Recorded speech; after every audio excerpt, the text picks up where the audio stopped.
আজকের সার্কিটটি একটি খুবই মজাদার একটি বিষয় যে এই ছোট সার্কিট দিয়ে নাকি 4000 ওয়াট পর্যন্ত এসি লোড কন্ট্রোল করা যাবে। সো এটি আশ্চর্য বিষয় হলেও কতটা সত্য সেটা কিন্তু আমার জানা নেই। সো আমার কাছে সেই পরিমাণ লোডও নেই যে 4000 ওয়াট পর্যন্ত লোড দিয়ে আমি এই সার্কিটটি টেস্ট করব।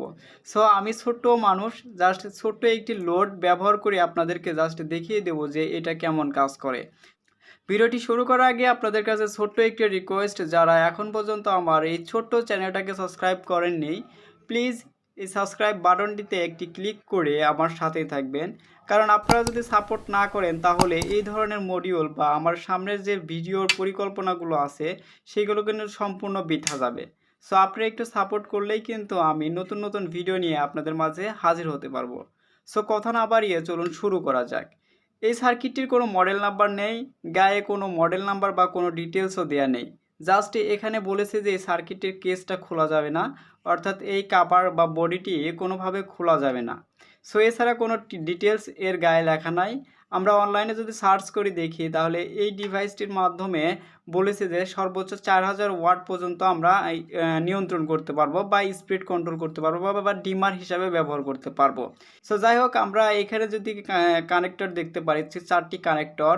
এই কানেক্টরের উপরের পাশে এখানে দেখুন লেখা আছে ইনপুট এল এবং এন, অর্থাৎ আমাদের লাইন এবং নিউট্রাল এই দুইটি পিন দিয়ে ইনপুট দিতে হবে, এবং আউটপুট এন এবং এল, অর্থাৎ আমাদের এই দুইটি পিন দিয়ে আমরা জাস্ট আউটপুট নিউট্রাল এবং লাইন বা ফেজ আউটপুট পাবো।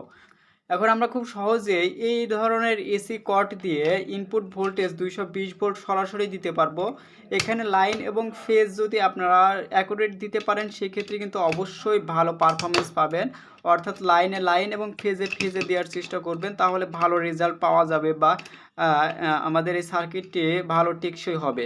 আমি জাস্ট লাইনে লাইন এবং ফেজ নিউট্রাল দিয়ে দিচ্ছি। দেখুন, নিউট্রালে আমরা নিউট্রাল লাগিয়ে দেব এবং ফেজে আমরা জাস্ট ফেজ তারটি সুন্দর করে লাগিয়ে দেব। যেহেতু এখানে 200 এসি 220 ভোল্ট সাপ্লাই দেব, যার জন্য অবশ্যই কিন্তু আমাদের এখানে সতর্ক থাকতে হবে।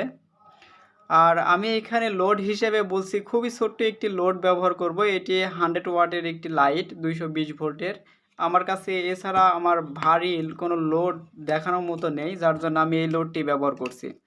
এখানে লোডে আপনারা নিউট্রাল ফেজ যেটাই দেন না কেন সমস্যা নাই। নিউট্রাল ফেজ যেটা যেখানে ইচ্ছে আপনারা দিতে পারেন, তবে আপনারা অবশ্যই চেষ্টা করবেন যে নিউট্রাল এবং ফেজ যেন যথাস্থানে থাকে, সেক্ষেত্রে ভালো রেজাল্ট পাবেন। এছাড়া কিন্তু আমাদের এসি লাইনে এইসব ক্ষেত্রে নিউট্রাল ফেজের কোনো উল্টাপাল্টা হলে কোনো সমস্যা নেই। সো আমরা এখন জাস্ট 220 ভোল্টে প্লাগ ইন করে দিয়ে দেখব যে এটা, আর অবশ্যই এখানে যে বডি আছে এই বডিতে হাত দেওয়া যাবে না, কারণ যেহেতু এসি 220 ভোল্ট কোনো কারণে ফল্ট হলে কিন্তু সম্পূর্ণ বডিটাই আমাদের কারেন্ট হয়ে যাবে, সেক্ষেত্রে কিন্তু শক খাওয়ার সম্ভাবনাটা অনেক বেশি। সো যার জন্য এটার উপর হাত দেওয়া থেকে বিরত থাকবেন। সো আমি জাস্ট এটা লাগিয়ে দিই, দেখি কি ঘটে। এখন যদি আমরা এই রেগুলেটরটা এইদিকে ক্লকওয়াইজে ঘোরাই, অর্থাৎ ঘড়ির কাঁটার দিকে ঘোরাই আস্তে আস্তে, তাহলে আমরা দেখতে পাবো যে লাইটটি কিন্তু আসলেও খুবই অল্প আলোতে জ্বলছে। দেখতে পাচ্ছেন, আমরা যদি আরও ঘোরাই তাহলে দেখতে পাচ্ছেন লাইটটি কিন্তু ফুল ব্রাইটনেসে ঘুরছে। এতে বোঝা যায় যে আসলেও এটি কিন্তু খুব স্মুথলি, দেখতে পাচ্ছেন খুব স্মুথলি কিন্তু আমাদের রেগুলেটেড হচ্ছে, অর্থাৎ আমাদের এই লাইটের আলোটা কিন্তু কম বেশি হচ্ছে, অর্থাৎ রেগুলেটর হিসেবে কিন্তু আমরা এটি ব্যবহার করতে পারছি। এবং এর যে পারফরমেন্স আমি দেখতে পাচ্ছি এটা কিন্তু আসলেও অবাক করা, অর্থাৎ আমাদের এখানে কিন্তু খুবই নিখুঁতভাবে এবং খুব স্মুথলি কিন্তু আমাদের এই রেগুলেটেডটা হচ্ছে, ভোল্টেজটা আপনারা যেটা এই স্ক্রিনে বা ভিডিওতে দেখতে পাচ্ছেন। সো এটা আমি সবচেয়ে ভালো হতো যে সর্বোচ্চ লোড ব্যবহার করে দেখাই দিতে যদি পারতাম যে কতটা লোড নিতে পারে, তাহলে সবচেয়ে ভালো হতো। সো আমার কাছে সেরকম কোনো লোড না থাকে, আমি দেখাতে পারলাম না।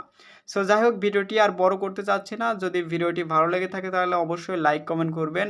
আর একটি কথা না বললে নয়, এখনও যদি চ্যানেলটাকে সাবস্ক্রাইব না করে থাকেন তাহলে প্লিজ দয়া করে এই চ্যানেলটাকে একটু সাবস্ক্রাইব করে দিন। সো সবাই ভালো থাকবেন, সুস্থ থাকবেন।